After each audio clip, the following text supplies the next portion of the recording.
नागपूर ग्रामीण पोलिसांचे मोठे यश, सावनेर खापरखेडा परिसरातील घरफोडी करणारी टोळी जेरबंद।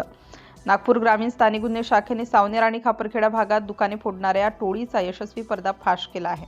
या कारवाईत पोलिसांनी शुभम उर्फ गब्बू विजय कुशवाह वय 20 वर्ष राहणार सावनेर आणि अनिश उर्फ इल्ली निरंजन श्रीराम राहणार कच्चीपुरा यांच्यासह 2 विधी संघर्षित ग्रस्त बालकांना ताब्यात घेतला आहे। आरोपींनी 4 मोठ्या घरफोडीच्या गुन्ह्यांची कबुली दिली असून त्यांच्याकडून 50,000 रुपये किमतीची दुचाकी आणि 2,000 रुपये रोख असा एकूण 52,000 रुपयांचा मुद्देमाल जप्त केला आहे। ही कारवाई नागपूर ग्रामीणचे पोलीस अधीक्षक हर्ष पोद्दार, अप्पर पोलीस अधीक्षक अनिल मस्के, उपविभागीय पोलीस अधिकारी खर्डे आणि स्थानिक गुन्हे शाखेचे पोलीस निरीक्षक अंकुश माने यांच्या मार्गदर्शनाखाली करण्यात आली। तपासात सहाय्यक पोलीस निरीक्षक विजय चनोर, पोलीस हवालदार अरविंद भगत, रवींद्र चटप, शैलेश यादव, आशिष मुंगले, राजू रेवतकर, राकेश तालेवार, विनोद कोठे आणि आशुतोष लांजवार यांनी अत्यंत महत्त्वाची भूमिका बजावली आहे।